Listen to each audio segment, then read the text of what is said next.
உயிரைத் தவிர சொந்தமில்லையே, காதலிக்கும் முன்பு என் உலகே எந்தன் சொந்தமானதே.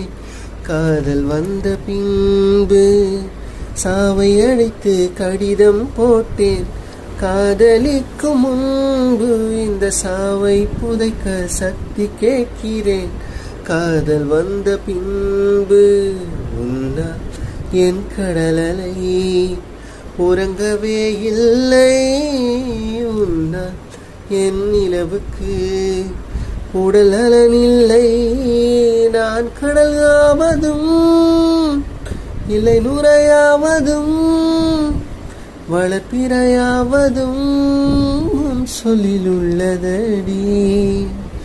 உன் இறுக்கம்தான் என் உயிரை கொல்லுதடி கொல்லுதடி. காதல்